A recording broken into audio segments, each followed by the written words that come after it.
Oi, pessoal, seja aí bem-vindo a mais uma videoaula, né? Vamos continuar o assunto de estrutura condicional.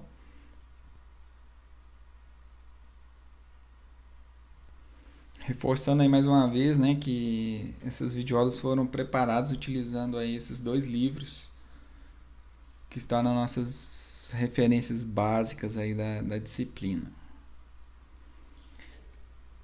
Então, nós vamos falar hoje, né, nessa videoaula aqui, ó, sobre a estrutura condicional, só que agora composta. Por que composta? Porque ela tem uma palavrinha a mais, ó, tem o else. O que é o else? Se a gente traduzir, é o se não. Então, se alguma coisa for verdadeira, eu vou executar algum comando. Se não, eu vou executar outro comando. Então, quando você tem algum problema que tem que executar comandos, se for verdadeiro, e outros comandos, se for falsa a condição, você vai usar essa estrutura condicional composta. Bom, e como é que é a sintaxe, né, dessa estrutura composta aí? Ó? A primeira parte a gente já conhece aqui. Ó. Então, você vai fazer um se a condição for verdadeira. Ó. Ok, vai executar aqui, igual a gente está acostumado. Agora entra o que? O else, o se não. Se não, eu vou executar isso aqui embaixo. Então, toda vez que a condição for verdadeira, todos os comandos dentro aqui vão ser executados. Se for falso, todos os comandos aqui dentro vão ser executados. E igual a gente viu lá na estrutura simples, né, condicional simples, se tiver um comando só, você não precisa colocar o abre e o fecha chaves. Você pode vir aqui, ó, e usar o comando aqui simplesmente, tá vendo? Sem abrir a chave, sem fechar a chave. Se tiver dois comandos, aí sim você tem que colocar, né, o abre e fecha a chave. Ok? Então essa aqui é a ideia aí, né, a sintaxe da estrutura condicional composta. Para a gente exemplificar isso, eu vou voltar lá naquele primeiro exemplo que nós fizemos, ó, aquele if simples aqui, ó, tá? De que a gente pede a idade da pessoa e o visto, se ela tem visto americano ou não. Então, como é que a gente colocaria um else aqui? Ó? Então, eu quero dar uma mensagem que ela não pode viajar, porque antes eu só estava mostrando uma mensagem aqui, ó, de fim da análise. Né? Então, o que eu vou fazer? Eu vou fazer o seguinte, ó. Se ela tem, né, mais 18 ou 18, né, e ela tem visto, ela vai poder viajar, boa viagem. Se não, eu vou colocar um else aqui, ó, abrir chave, fechar a chave e colocar alguma mensagem aqui, tipo, você, ó, não pode viajar sozinha ou sozinho, né? Ainda para os Estados Unidos. Ok. Aguarde mais um tempo, né? Vamos dar mais um salto aqui, ó. Aguarde mais um tempo e tente de novo.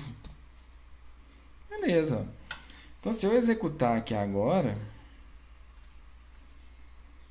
a gente vai perguntar qual que é a idade da pessoa. Ah, a pessoa tem 19 anos. Não, porque ela tem 15 anos. E ela tem o visto? Tem. Ela até poderia viajar acompanhada, né? Mas ela não pode. Por quê? Porque ela tem menos de 18. Então eu mostrei aqui, ó. Você não pode viajar sozinha ainda para os Estados Unidos. Aguarde mais um tempo e tente novamente. Depois, ó, imprimir o fim da análise. Tá vendo interessante? Então, o else serve para isso, para a gente executar algumas instruções quando a condição for falsa. Quando a condição for verdadeira, isso aqui vai ser executado. Quando a condição for falsa, isso aqui vai ser executado. Então, tem alguns problemas que te exigem isso. Tem problemas que vão te exigir somente executar instruções quando a condição for verdadeira. Agora, tem problemas que vão exigir que você execute instruções quando for verdadeira a condição ou quando forem falsas. Tá? Então, isso vai ser quando a gente analisar o problema que vocês vão descobrir aí se vai ter que ter só o if ou se vai ter o if e o else. Ok? Lembrando que tudo isso aqui é uma instrução só, né? Tá? Então, eu tenho uma instrução aqui só.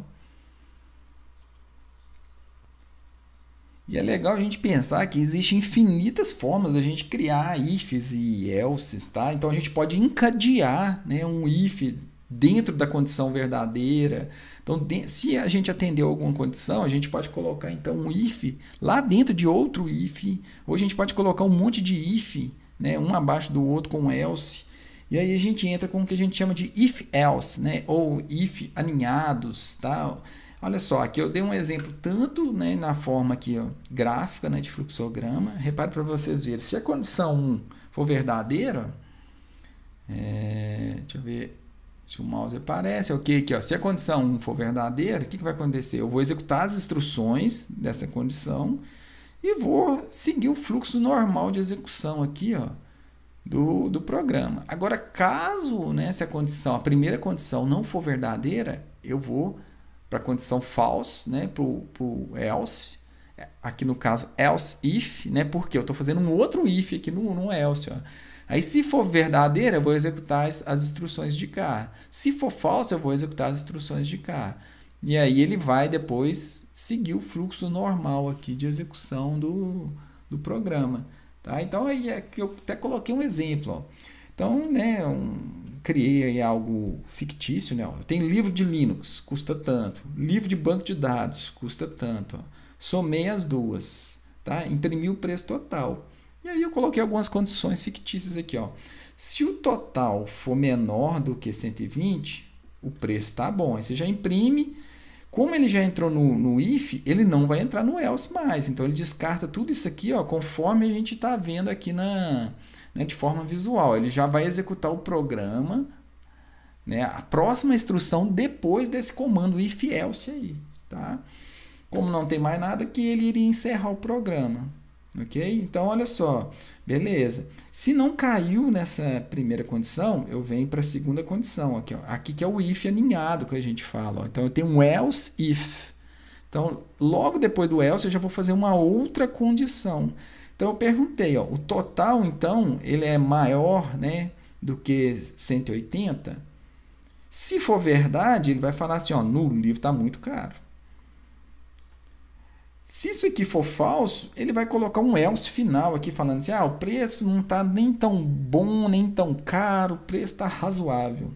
Tá vendo? Então, a gente consegue encadear as nossas condições, né?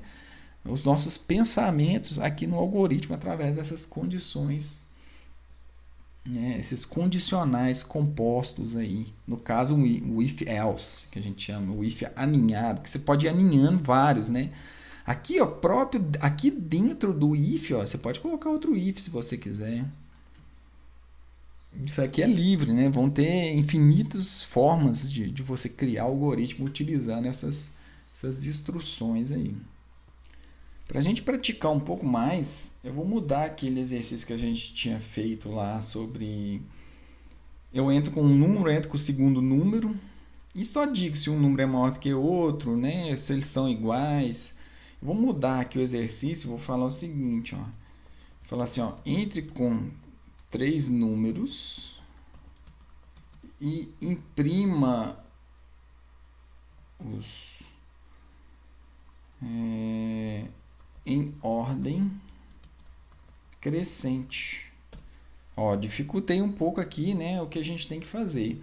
Então, eu vou ter 3 números agora. Ó. Eu vou entrar com o primeiro, entrar com o segundo e vou copiar isso aqui para a gente entrar com o terceiro número. Então, eu tenho x3 aqui. Ó.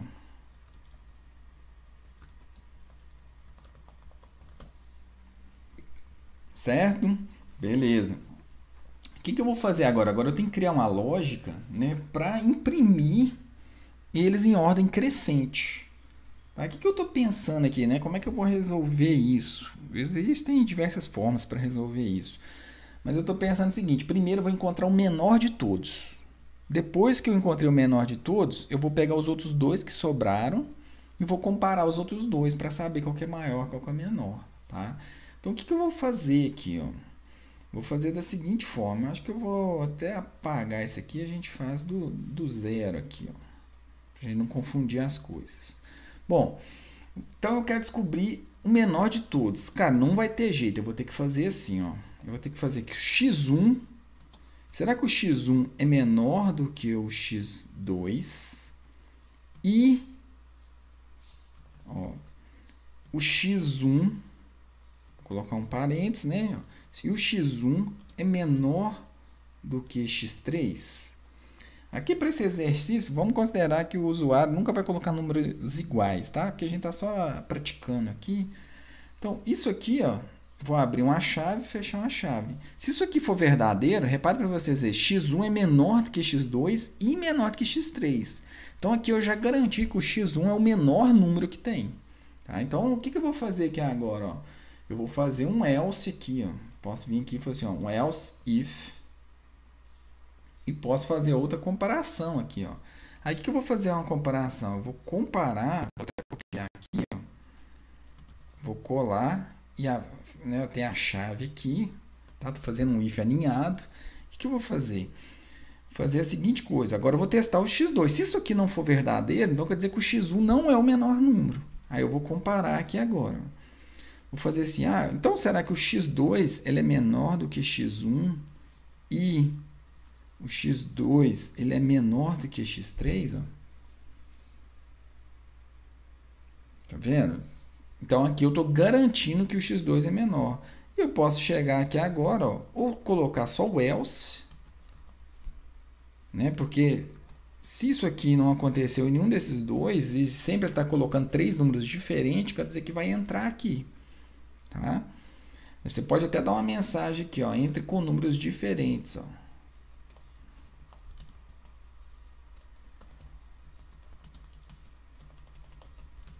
Com 3 números diferentes. Beleza. Ok. Entre o primeiro número, o segundo número e o terceiro número. Se você pode até explicitar aqui agora, ó, talvez a gente pode até tirar esse, se você quiser tirar esse else aqui também, tá? É uma possibilidade para ficar mais claro aí para você. Então a gente pode chegar e, mas eu vou repetir aqui, ó. Eu vou chegar e colocar isso aqui, ó. Vou comparar mesmo, tá? Só para a gente praticar um pouco aqui. Então, vou quebrar a linha para seguir a mesma sintaxe aqui, né? A mesma estrutura aqui para deixar bem legível. Então, eu vou comparar agora o 3. Ó. O x3 é menor que x1 e o x3 é menor que x2. Ó. Então, aqui dentro, eu já vou saber, dentro desse if, eu sei, olha só, sei que x1 é o menor. Tá vendo que legal? Sei, dentro desse if aqui, ó, sei que o x2 é o menor. E aqui eu sei que o x3 é o menor. Então, sempre quando entrar nesse if, eu já tenho essa certeza por causa dessas primeiras condicionais. Então, o que falta fazer aqui agora? Falta descobrir, ó, tá, os outros números. Nesse caso aqui, o que eu vou fazer? Olha que legal. Então, dentro desse if, né, dentro dessa chave aqui, ó, tá, eu vou chegar e vou fazer outra estrutura condicional aqui. Ó. Se o x2, nesse caso que sobrou, né, ó, o x2, ele é maior, vamos usar menor, ele é menor do que 2, eu vou fazer alguma coisa. Se não, aqui, ó, eu vou fazer outra coisa. Que coisa que é essa? Imprimir aqui, ó, dar um salt. Então, nós vamos colocar assim, ó, a ordem.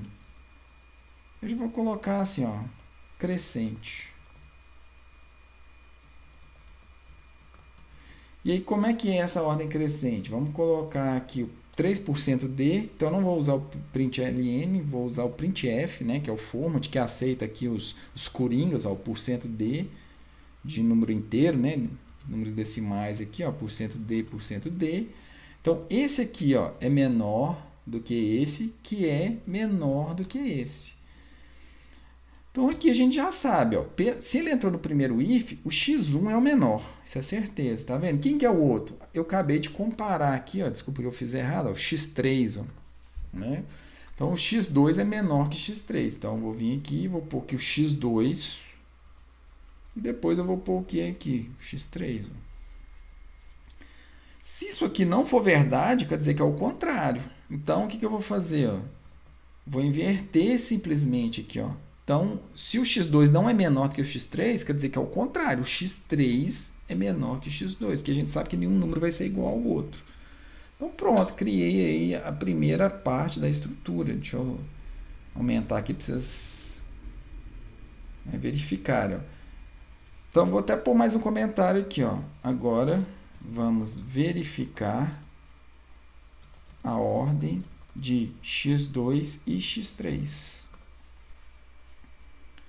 Pô, e agora o restante? Ó, vou copiar isso aqui. Vou só modificar aqui dentro desse if aqui. Ó. Tá vendo tanto que as chaves são importantes? A gente está criando blocos de código aqui, né? A gente cria blocos, ó, que só vão ser executados, né? Tudo que está em azul aí só vai ser executado se essa condição if for verdadeira. Então, eu vou colar aqui, ó. Agora, vamos verificar. Agora, a gente sabe, dentro desse else, que o x2 é o menor. Então, agora vamos verificar a ordem de x1 e x3. Vou fazer a mesma comparação aqui, ó. x1 é menor do que x3? Se isso aqui for verdade, ó, o que a gente já sabe? O que eu vou ter que mudar aqui? Ó? Raciocínio comigo. x2, dentro desse if, ó, é o menor. Então, eu vou mudar ele tanto aqui quanto aqui. Ó. Então, x2 é o menor. Esse x2 ele vai entrar onde? Vai entrar dentro desse %d aqui. Ó. Beleza. Agora, a gente está falando que x1 é menor que x3, então aqui vai ficar o x1. Ó. Esse x1 ele vai ser teletransportado para onde? Para dentro disso aqui. Ó. E depois a gente vai colocar o x3 dentro desse aqui. Então, segue a ordem, né? Igual a gente já aprendeu no printf. Bom, e na linha de baixo, se não caiu nessa condição, vai ter essa condição aqui. Ó. Então, vamos inverter aqui, ó, x1. Tá vendo que interessante? O que faltou agora? Faltou a gente copiar isso aqui, né? Ó. Vamos copiar isso aqui. Vamos colar agora para o x3. Dentro desse if else aqui, ó, a gente sabe que o x3 é o menor. Então, se o x3 é o menor, ó, eu já vou colocar ele aqui na ponta aqui, ó. x3 é o menor aqui. x3 é o menor aqui, ó. Certo? Agora, vamos fazer a comparação, ó. A gente vai perguntar se o x1 ele é menor que o x2. Se o x1 for menor que o x2, o que vai acontecer? Então, x1 e x2 aqui. Ó. Se não, é o contrário. Ó, o x2 vai ficar aqui. Ó. Pronto. Resolvemos o exercício aqui. Vamos ver se está correto, né? Então, vou vir aqui, executar. Ó, entre com o primeiro número. E ele está falando, ó, entre com 3 números diferentes. Entre com o primeiro número. Então, vamos lá. Vou entrar com 10. Vou entrar com 15. E vou entrar com 9. Vamos ver o que ele imprimiu. Aqui, ó. 9, 10 e 15. Imprimiu na ordem correta. Tá? Então, fizemos aí uma estrutura condicional, né, composta, para a gente comparar 3 números. Colocar esses números em ordem crescente. Tá vendo que interessante? Continuando aí o estudo, né, das estruturas condicionais, nós vamos aprender uma estrutura nova aqui agora. A estrutura é chamada de switch. Né? O switch, uma das traduções dela aí seria um interruptor. Né? Então, você pode ir para um lado ou você pode ir para o outro. Você liga ou desliga uma luz, alguma coisa nesse sentido. Tá? E a ideia desse switch é muito parecida com o if. Então, o if-else, no caso, os ifs aninhados. Tá? Então, é uma forma diferente de fazer a mesma coisa que a gente já viu aí, que é o if-else. Então, a gente vai usar, ó, essa estrutura aqui, ó, que chama switch. Eu vou colocar a palavra switch. A gente sempre tem que seguir essa sintaxe, né? A gente tem que usar essas palavras reservadas da linguagem. Então, eu tenho que digitar switch, ó, tudo minúsculo. E aqui eu vou colocar a variável que eu quero fazer a condicional. Tá? Então, quando essa variável, né, que ela obrigatoriamente ela tem que ser do tipo inteira, ou do tipo short, ou do tipo byte, ou do tipo char. Né? Eu escrevi isso aqui embaixo, aqui, ó. Tá? Short, acho que a gente nunca entrou muito em detalhe nesse tipo de dados, mas um short são um conjunto de números inteiros menores. Então, quando você quiser gastar menos memória do computador, você vai declarar uma variável do tipo short. Tá? Então, ela tem uma faixa de valores menores do que o número inteiro. Ok?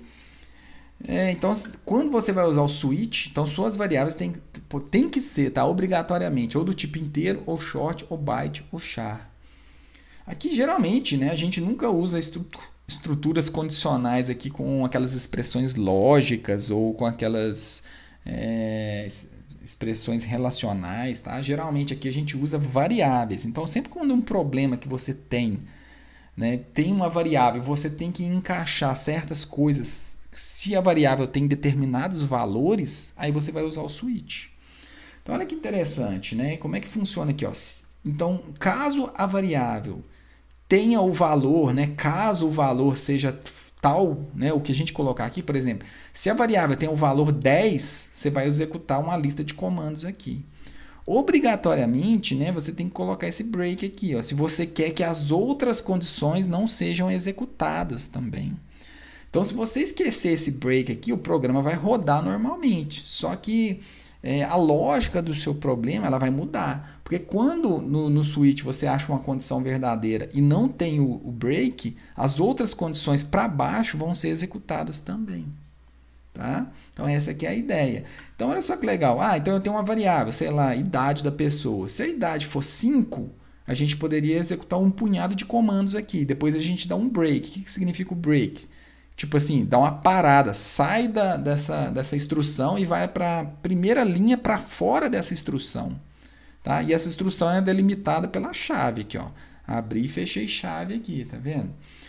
Bom, caso não cair na 1, ó, aí o compilador tenta executar aqui para cair no valor 2 aqui. Ó. Então você pode colocar qualquer valor. Então vou colocar o valor 5. Que 5 eu já falei, né? Mas se for o valor 7. Beleza, aí o valor 7, se a variável estiver valendo 7, todas as instruções que estão aqui vão ser executadas. Achou o command break? Achou. O que ele faz? O compilador, né, ele sai aqui da instrução e vai executar a primeira instrução logo abaixo, o switch. Tá? Então, a gente pode colocar diversas, né, condições aqui, diversos valores para essa variável assumir. E aí tem uma instruçãozinha nova, que chama o default. O que significa esse default? Se a gente for traduzir isso aqui, né, seria um valor padrão.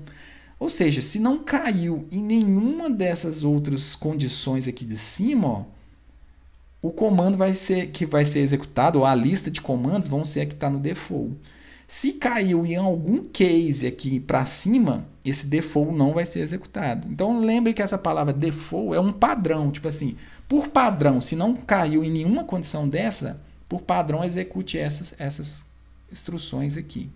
Tá? Então, essa aqui é a ideia. Aí. Então, vamos ver aqui um exemplo que eu criei aqui. Muito simples, em que faz o quê? Então, a gente tem um scanner, né, com teclado aqui, beleza, criei uma variável x e falei, entre com um número. E o usuário vai entrar com o número, eu vou colocar na variável x. Na hora que eu coloquei na variável x, eu vou repetir a variável aqui dentro. E aqui são as situações que eu falei. Caso o valor seja 1, se o usuário digitou 1, o que eu vou fazer? Eu vou imprimir isso aqui, número 1. E estou dando um break. O que significa o break? O break significa que sai desse comando, sai do switch. Tá? Beleza. Se o usuário digitou 2... o que vai acontecer? Eu vou imprimir a seguinte frase aqui, número 2. Eu estou imprimindo essas frases como exemplo, né? Mas aqui você poderia fazer qualquer coisa, levar o número ao quadrado, fazer um cálculo complexo aqui, né? Isso vai do problema que você está criando, tá? Está tentando resolver, né? Se o usuário digitou qualquer número que não seja nem o 1, nem o 2, o que acontece? Isso aqui vai ser executado, outro número. Então, a sintaxe funciona dessa forma aí, com o switch. A gente usa muito switch, por exemplo, para criar um menu. Então, você está criando uma aplicação, você vai criar um menu. Aperte a tecla 1 para fazer tal coisa. Aperte a tecla 3 para fazer outra coisa. Aperte a tecla 0 para encerrar o programa. Né? Então, mais para frente, nós vamos criar menuzinhos aí, utilizando esse switch. Ok? Bom, trouxe mais um exemplo aqui para vocês verem sem o uso do break. Olha só que interessante aqui. Agora eu já estou usando uma variável do tipo char. Então eu estou perguntando para a pessoa qual a operação que você quer.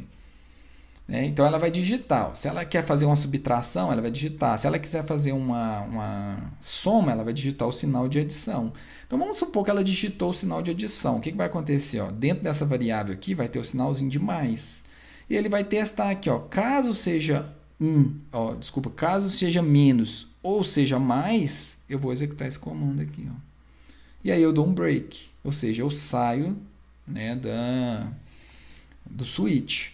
Agora, caso seja uma divisão, se o cara digitou, né, a barra, que significa a divisão, ou o asterisco, que significa a multiplicação, a seguinte instrução vai ser executada, ó, operador com prioridade alta. E eu dou um break. Tá vendo que legal? Então aqui eu juntei, ó, duas situações aqui. Tá vendo que eu não coloquei o break nessa primeiro case aqui? Então, quer dizer que serve tanto se cair tanto aqui quanto aqui, ó, vai executar a mesma frase. Se não caiu em nenhum desses cases aqui, ó, a gente vai entrar no default e vai mostrar essa frase aqui. Tá vendo que o switch ele é mais utilizado, né, quando você quer fazer condições com valores de variáveis.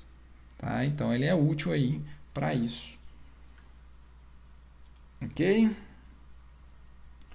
Bom, mais um exemplo aqui, ó, muito parecido, né, em que eu falo assim, ó, entre com o trimestre do ano aqui. Né? Então, o cara vai falar trimestre 2. Né? Então, o valor 2 vai estar no X aqui. Ó. O que vai acontecer? Então, se o valor de X é 2 aqui, ó, é o caso 2, então o que ele vai imprimir? Vai imprimir que no segundo trimestre do ano a gente tem o quê?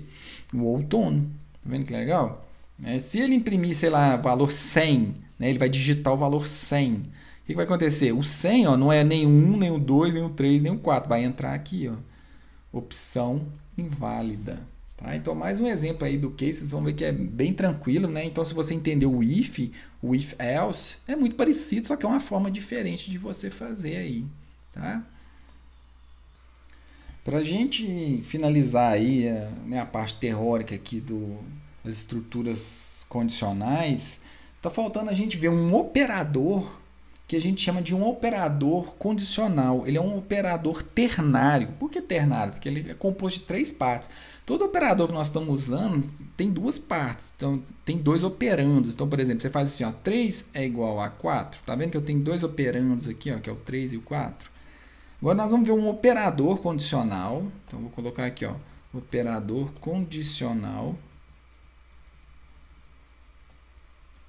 E vou colocar aqui um operador ternário. Ok? E o que esse operador faz? A ideia dele é deixar o código mais simples. Ele simula aí a ideia do if. Então, nós vamos criar um if else, né, com esse operador ternário. Por exemplo, ó, eu vou criar uma variável aqui. Eu nem vou entrar com dados aqui, não. Eu vou criar dados fixos aqui. Ó, cliente ativo. Eu vou colocar aqui a verdade. Ó, true. Não vou pedir para entrar com essa informação aqui no nosso algoritmo, não. E como é que a gente faz esse operador ternário? E eu vou colocar algo importante. Ó. Esse operador, ele retorna um valor. Tá? Isso aqui é importante. Ele retorna um valor para mim. Ó. Bom, então eu vou colocar aqui, ó, mensagem. E o que ele vai retornar? Então, o operador, deixar de mistério, sabe como é que ele é? Ele é dessa seguinte forma. Eu vou ter uma interrogação. Vou fazer assim, ó. Eu vou ter uma condição. Eu tenho uma interrogação. Se for verdadeiro, eu vou fazer alguma coisa. Se não, sabe como é que eu represento se não? Com 2 pontos. Eu vou fazer outra coisa. E no final, um ponto e vírgula aqui. Ó. Então, essa é a sintaxe desse operador ternário condicional.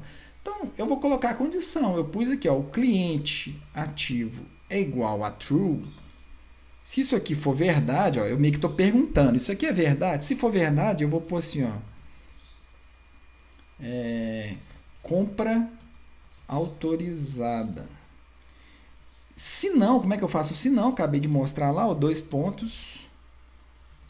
Vou pôr cliente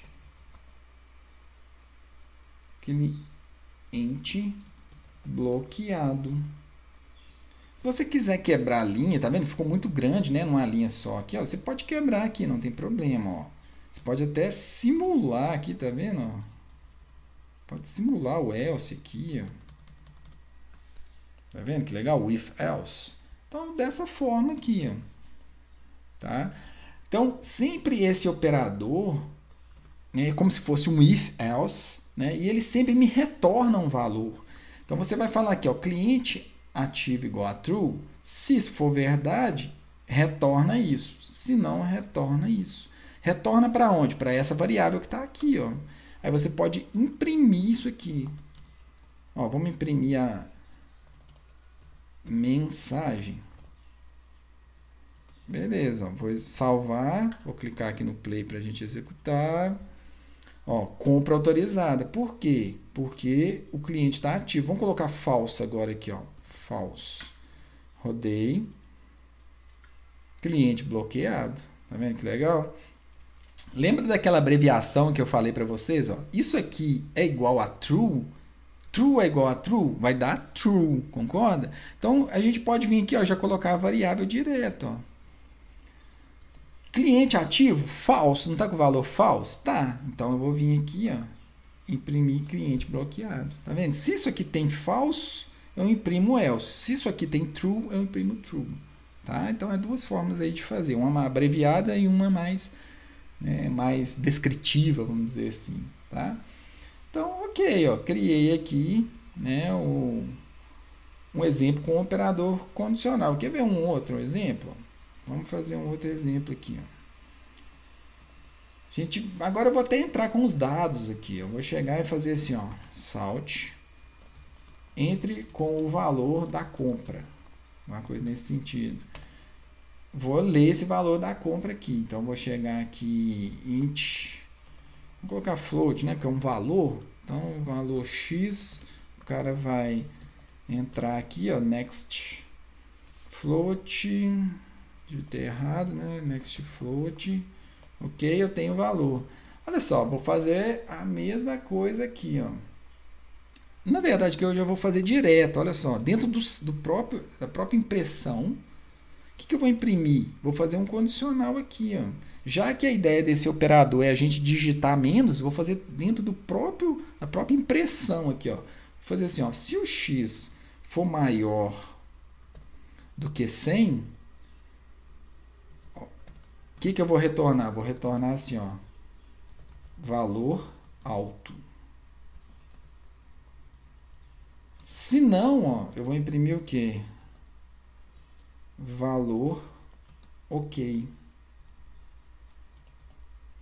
Tá vendo que legal? Eu fiz tudo, ó, dentro de uma linha só. Vamos, né, identar aqui de acordo com o exemplo aqui de cima. Ó.